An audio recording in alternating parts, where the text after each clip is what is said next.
இப்போ நான் ஸ்டேடியம்லேருந்து ரிட்டர்ன் ஆகி வரேன். ஃபுல்லாக வந்து ஈவெண்ட்டில் என்ன நடந்துச்சுங்கிறது தான் பார்த்துட்டு இருந்தேன். அண்ட் இன்னைக்கு அதை தான் பேச போகிறோம். ஸோ மலேசியாவில் விஜய் அண்ணா அவங்களோட ரிட்டையர்மெண்ட்டை, அவங்களோட கடைசி சினிமா ஈவெண்ட்டை முடிச்சுட்டு கிளம்பிட்டாங்க.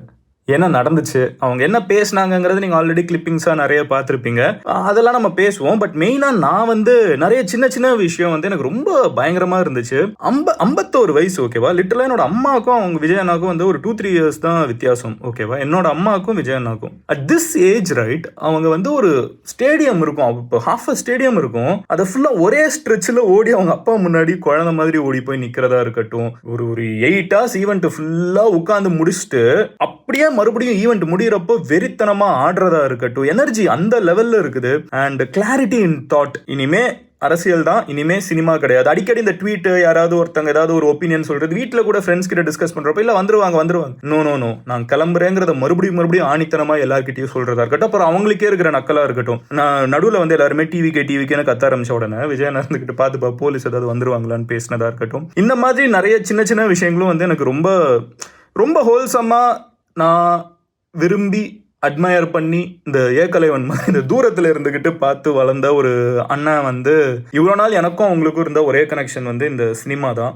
அந்த சினிமா விட்டு கிளம்புறாங்கிறப்போ வந்து ரொம்ப இமோஷனலாக கடைசி வரைக்கும் நான் அழமாட்டேன், ஐ எம் வெரி ஸ்ட்ராங் அப்படின்னு சொல்லி அவங்க லிப்ரிங் பார்த்தா தெரியுது. எல்லா இடத்துலையும் அவங்க அவ்வளோ தெளிவாக நான் அழவே மாட்டேன்னு சொல்லிட்டு ஸ்டேடியமில் இருக்கிற 80,000 பேரையும் இன்னைக்கு வேர்ல்டு ஃபுல்லாக இருக்கிற ஒரு 8 கோடி தமிழ் பீப்புளையுமே வந்து மிஸ் பண்ண வச்சாச்சு. யாரோட ஃபேனாலும் இருந்துக்கோங்க, எந்த கட்சிக்காரங்களாவும் இருந்துக்கோங்க, பட் விஜய்னா அது ஒரு இமோஷன்ல ஒரு அண்ணனோ தம்பியோ இல்ல ஃபேமிலியில இருக்கிற ஒருத்தங்கள மாதிரி நம்ம அக்செப்ட் பண்ணி வச்சுக்கிட்டோம்ல. அவரு வந்து அந்த சினிமா விட்டுட்டு போற கடைசி event, how did it go and what are the things I enjoyed அப்படிங்கிறத டிஸ்கஸ் பண்ணுவோம். இப்போல இருந்து எழுதி வச்சுக்கோங்க, இந்த படம் ஃபுல் செலிப்ரேஷன் ஆகி முடிகிற வரைக்கும் ஃபுல் அனில் மூடு தான், ஓகேவா. So let's get started. Hello everyone, நான் Madan Gowri and hello my dear MG squad.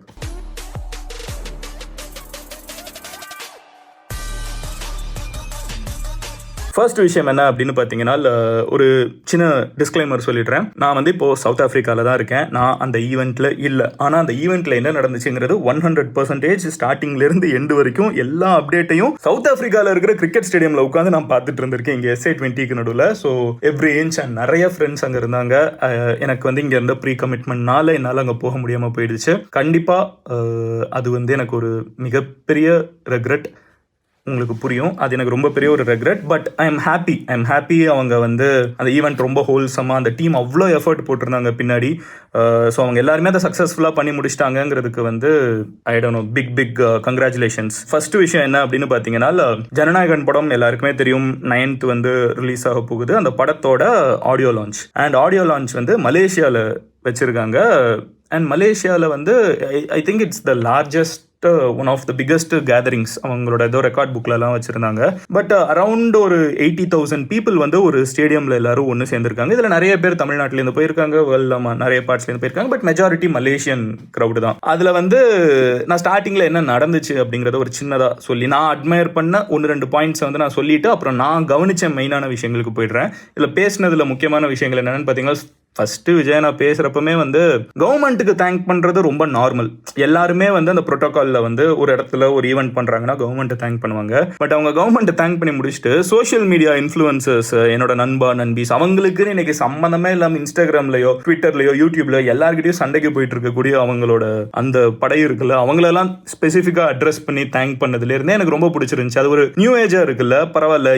இந்த கிரௌட வந்து எல்லாருமே ஜென்சிக்கு என்ன தெரியும் இல்ல மில்லினியல்ஸ்க்கு என்ன தெரியும் தட்டி விடுறப்போ, இல்ல நீங்க உங்களுக்கு தேங்க்ஸ்ன்னு சொன்ன பாயிண்ட்ல இருந்து எனக்கு வந்து அவர் கிளம்ப போறேன்னு சொல்ற ஸ்பீச் வந்து ஆரம்பிச்சது எனக்கு கொஞ்சம் இமோஷனலாக இருந்துச்சு. மணல் வீடு கட்ட ஆசைப்பட்டேன், மாளிகை ஆக்குனது நீங்க தான் அப்படின்னு ஃபேன்ஸை சொல்லிட்டு அவர் அடிக்கடி சொல்ற அதே டயலாக் தான்.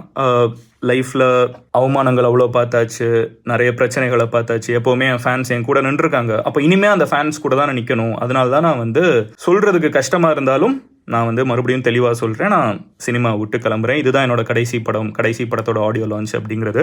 ஆடியோ லான்ச் விஜய் அண்ணான்னு சொன்னாலே அது ஒரு இமோஷன் தான். நீங்கள் வந்து எனக்கு நல்ல ஞாபகம் இருக்குது புலி படத்தோட ஆடியோ லான்ச். ஓகேவா, நிறைய பேர் வந்து இந்த மெர்சல் இதெல்லாம் பேசுவாங்க. புலி படத்தோட ஆடியோ லான்ச் நான் சொல்றேன். அந்த படத்தோட ஆடியோ லான்ச்ல டிஆர் சார் வந்து ஸ்டேஜ்ல இருந்துகிட்டு இது அட்டாக் பண்ற புலி, இது இந்த புலி அந்த புலி பாரு விஜயனா ஏறி போய் நின்று. அந்த டயத்துல இருந்தே வந்து ஆடியோ லான்ச்சுக்கும் விஜயனாக்கும் வந்து ஒரு பயங்கரமான ஒரு கனெக்ஷன் உண்டு. அதுக்கும் முன்னாடி போனீங்கன்னா அந்த வில்லு படம்லாம் வந்தப்போ பாட்டெல்லாம் வந்து வந்த உடனே சன் மியூசிக்லயோ சன் டிவிலயோ இருந்துகிட்டு லைவாலாம் பேசி, அப்போ அவங்களோட பொண்ணே வந்து அவங்க கிட்ட பேசியிருப்பாங்க அப்பா அப்பா. அந்த ஓகே, நான் அந்த போர்ஷன் வந்து பாஸ்டெல்லாம் கொஞ்சம் அடக்கி வச்சுட்டு கதைக்கு மறுபடியும் வரேன். அந்த போர்ஷன் எல்லாத்தையும் சொல்லிட்டு இதுதான் என்னோட கடைசி ஆடியோ லான்ச்னு சொல்கிறப்ப எனக்கு அது புரியுது, அது அவருக்கு என்ன மாதிரி ஒரு ஃபீலாக இருந்திருக்கும்னு. அதுக்கப்புறம் வந்து என்ன சொல்கிறாங்கன்னா, பேசிகிட்டே இருக்கிறப்ப வந்து எனக்காக எல்லாத்தையும் விட்ட ரசிகர்களுக்காக நான் என் சினிமாவே விட்டுட்டு போகிறேன் அப்படிங்கிறதான் பேசிக்காக அவங்களோட பாயிண்ட்டு. அண்ட் பேசிகிட்டே இருக்கிறப்ப டிவிக்கேன்னு இதை சொன்ன உடனே அஃப்கோர்ஸ் அந்த க்ரௌட் வந்து பயங்கரமாக கத்த ஆரம்பிச்சிட்டாங்க. ஆனால் அங்கே வந்து போலீஸ் ஆல்ரெடியே கொடுத்த ஒரு கண்டிஷன் வந்து இந்த பொலிட்டிக்கல் சிக்னேச்சர் பொலிட்டிக்கல்ஸ் பற்றிலாம் பேசக்கூடாது, ஆடியன்ஸும் பேசக்கூடாது. யாரோ குடி காமிச்சவங்களை கூட அரெஸ்ட் பண்ணிட்டாங்க இமீடியட்டா. ஸோ அப்படி பண்ணக்கூடாதுன்னு சொன்னப்போ டிவிக்கேன்னு க்ரௌடே கத்துது. அப்போ விஜய் ஸ்டேஜ்ல இருந்துகிட்டு அந்த பிரசன்ஸ் ஆஃப் மைண்ட், வேணாம்ப்பா போலீஸ் ஏதாவது பாத்திர போறாங்க கேட்டுற போறாங்களோ அப்படி ஏதோ அந்த இடத்துல ஒரு ஹியூமர் இருக்குல்ல. கொஞ்ச நாளுக்கு முன்னாடி ஒரு இதுல ஏறுறப்போ ஐ திங்க் ஈரோட்லன்னு நினைக்கிறேன், ஈரோட்ல வந்து ஒரு கூட்டத்தில் ஒரு பையன் வந்து அந்த மேலே ஏறி ஏதோ கொடியை காமிச்சப்போ இல்லை நீ கீழே இறங்க அப்போ தான் முத்தம் தருவேன்னு சொல்லி அந்த அந்த அந்த க்ரௌடை ஹேண்டில் பண்ண தெரியறதுக்கு சரியான வேர்ட்ஸ் இருக்குல்ல. அது வந்து எனக்கு ரொம்ப அந்த ப்ரெசன்ஸ் ஆஃப் மைண்ட் வந்து நான் கொஞ்சம் பிடிச்சிருந்துச்சு. அதுக்கப்புறம் வந்து ப்ரொடியூசர்கிட்ட இருந்த ஒரு ஆனஸ்டி அவங்க வந்து சொன்னாங்க. ப்ரொடியூசர்கிட்ட வந்து நான் கேட்டேன், இந்த மாதிரி படத்தெல்லாம் கமிட் பண்ணதுக்கப்புறம் தான் பாலிடிக்ஸ்குள்ளே வந்திருக்காங்க போல். அப்போ நான் கேட்டேன் இது ஓகேவா அப்படின்னு கேட்டப்போ ப்ரொடியூசர் வந்து நீங்கள் கண்டினியூ பண்ணுங்க அப்படின்னாரு. ஸோ அப்போ அந்த கிளாரிட்டி நான் வந்து அந்த சிச்சுவேஷன் அட்வான்டேஜ் எடுத்துக்கிட்டாமல் ப்ரொடியூசர் கிட்ட இது ஓகேவா நான் இப்போ அரசியலில் இருக்கேன்னு கிளாரிஃபை பண்ண விஷயமா இருக்கட்டும். அப்புறம் முக்கியமான ஒரு பாயிண்ட் கடைசியில் அவங்க சொன்னது, லைஃப்பில் வளரணும்னா நல்ல ஃப்ரெண்ட்ஸ் இருக்கிறத விட பயங்கரமான எதிரி இருக்கணும் அப்படிங்கிறாங்க. பயங்கரமான ஃப்ரெண்ட்ஸ் இருக்கிறத விட ஸ்ட்ராங்கான ஃப்ரெண்ட்ஸ் இருக்கிறத விட ஸ்ட்ராங்கான எனிமீஸ் வேணும் அப்படின்னு சொல்லி அப்போ தான் அது சேலஞ்சிங்காக இருக்கும். சும்மா எல்லாரும் கூட சண்டை போடாமல் அப்போ தானே எகிரும்.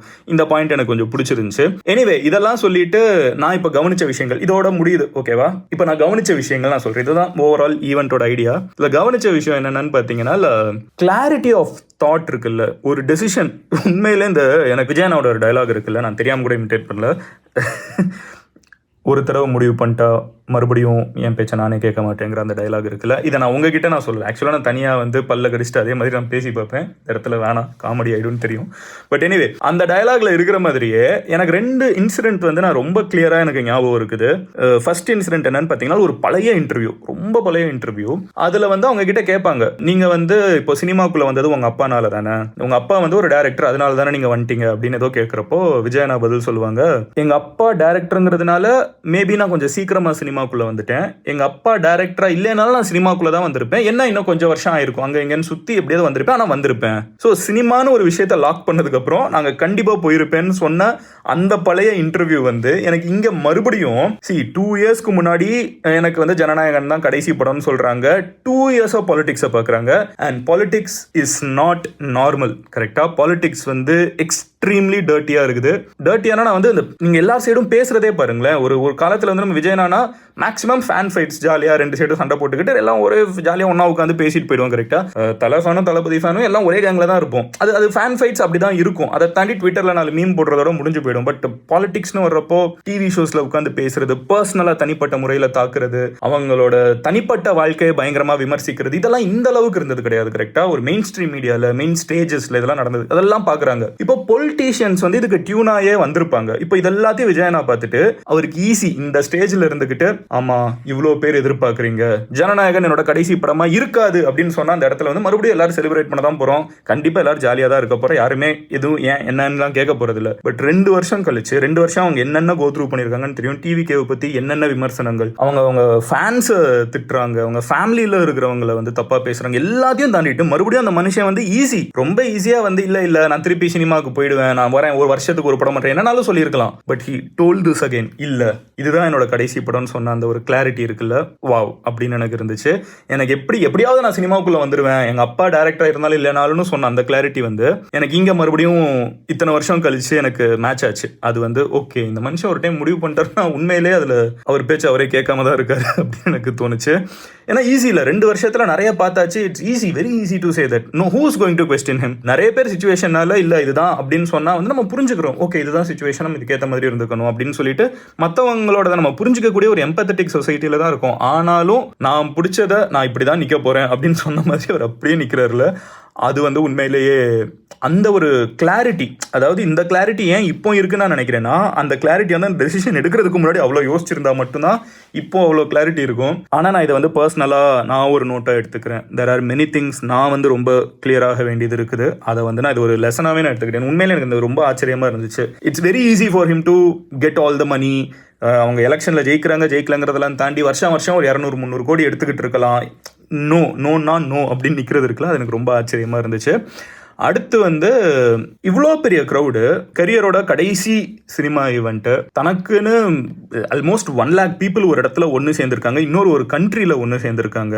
அந்த இடத்துல again he placed is competitor. ஒரு ஹெல்தியான ஒரு காம்படிஷன் தான். பட் அந்த இடத்துல வந்து அவர் மென்ஷன் பண்ணுறப்போ மலேசியான்னு சொன்னாலே வந்து சில படங்கள்லாம் ஞாபகத்துக்கு வரும். நண்பர் அஜித்தோட பில்லா படம் மாதிரின்னு சொல்லிட்டு அங்கே அந்த ஸ்பேஸ் கொடுத்தது இருக்குல்ல, அது எனக்கு பயங்கரமாக இருந்துச்சு. பட் இது வந்து ஆக்சுவலாக எனக்கு ரஜினி கமல் கிட்டே ரொம்ப பிடிக்கும். அவங்க 2 பேரும் பார்த்தீங்கன்னா விட்டு கொடுத்துக்கவே மாட்டாங்க. எங்க உலகநாயகன் பேசினாலும் சூப்பர் ஸ்டாரை பற்றி பேசுவார், சூப்பர் ஸ்டார் பேசுகிறப்பமும் உலகநாயகனை பற்றி பேசுவார். எனக்கு இங்கே மறுபடியும் வந்து விஜயனா ஸ்டேஜில் இருந்துக்கிட்டு நண்பர் அஜித்னு அடுத்த ஜென்ரேஷன் அதை கொண்டு போனது எனக்கு ரொம்ப, அதுவும் இந்த ஈவெண்ட்டில் கரெக்டாக அது எனக்கு பயங்கரமாக இருந்துச்சு.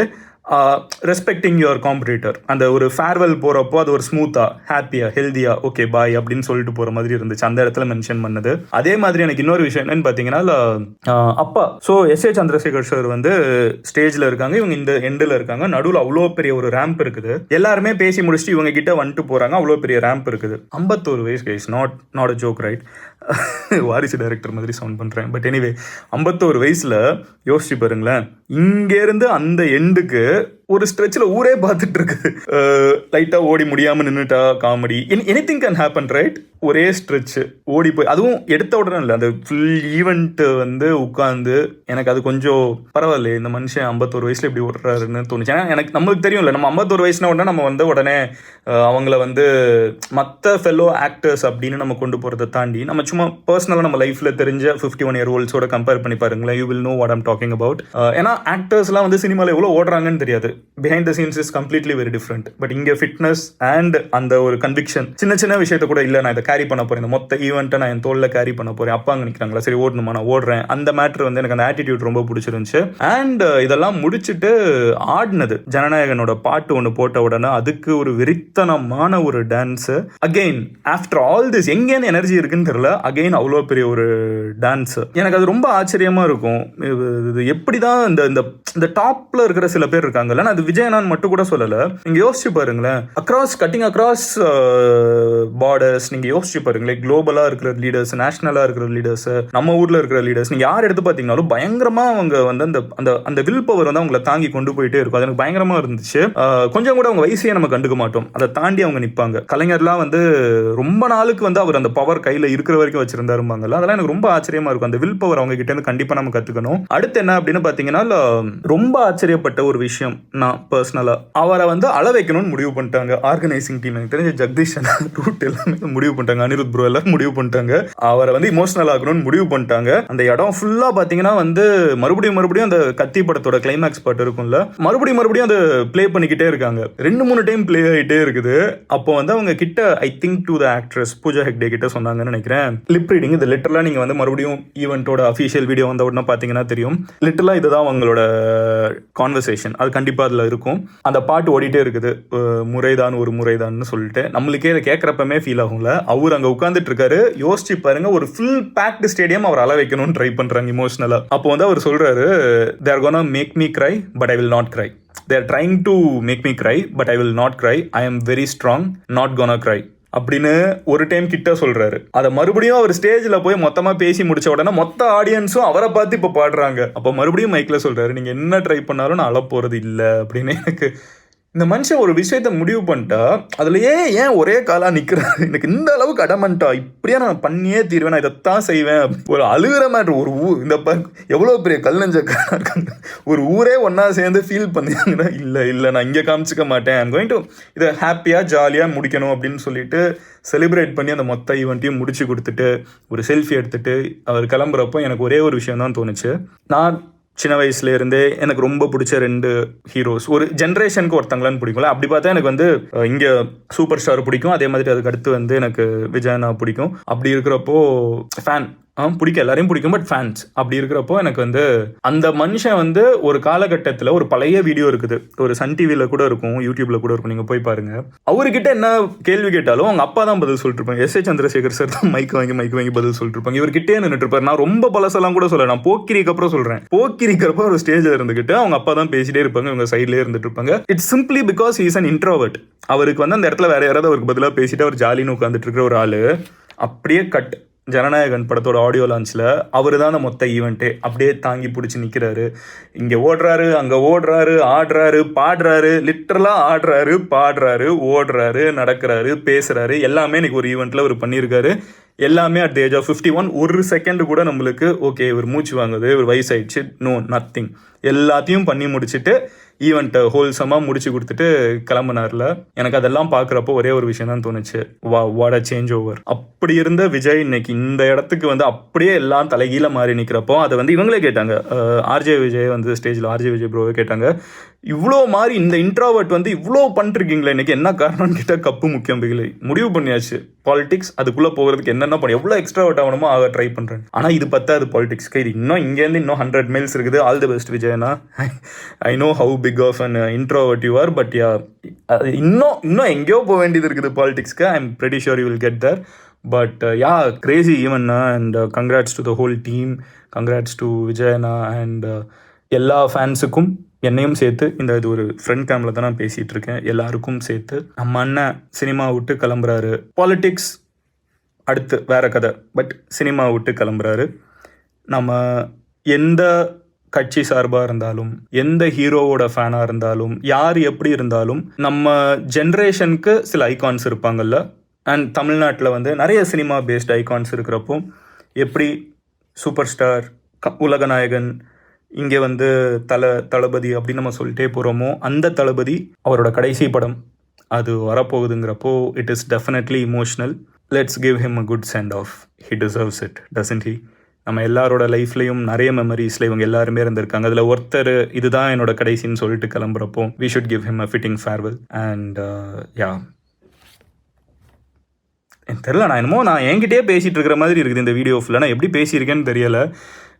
ஹோப்ஃபுல்லி எனக்கு தெரிஞ்சு நான் ஆக்சுவலாக வந்து நான் இப்போ தான் ஸ்டேடியம்லேருந்து வந்தேன், சட்டை கூட மாற்றல பாருங்களேன். அப்படியே உட்காந்து ஏன் பேசுகிறேன்னா இந்த ஒரு வைபில் இருக்கேன். நான் இப்போ அதை பார்த்து ஒரு மாதிரி இமோஷ்னலாக ஒரு ஃபீலில் இருக்கேன். காலையில் விடிஞ்சு எந்திரிக்கணும், எடுக்கணும் அப்படின்னு பார்த்தேன்னா வேறு மூடுக்கு போயிடுவேன். ஓகே இப்போ பார்த்து இது கரெக்டாக இருக்கா இல்லையான்னு யோசிச்சு எப்படி பேசணும்லாம் யோசிக்க ஆரம்பிச்சிருவேன். இது வந்து அப்படியே மனசில் இருந்து பேசுகிறதுனால அப்படியே பேசிட்டேன். Still feels சர்ரியலுங்க.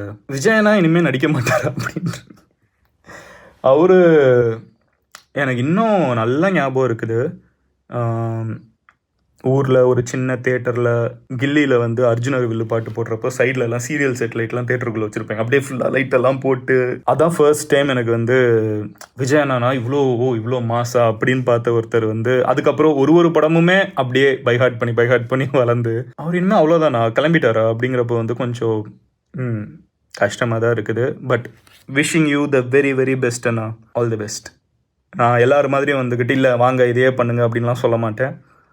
Have a ball, have the best career and have a complete satisfied sleep every night, work that hard and அவ்வளோ உழைச்சா தான் இந்த இடத்துக்கு வர முடியும். உழைக்க பிடிச்ச ஒரு மனுஷனாக தான் இருந்தால் தான் இங்கே வர முடியும்.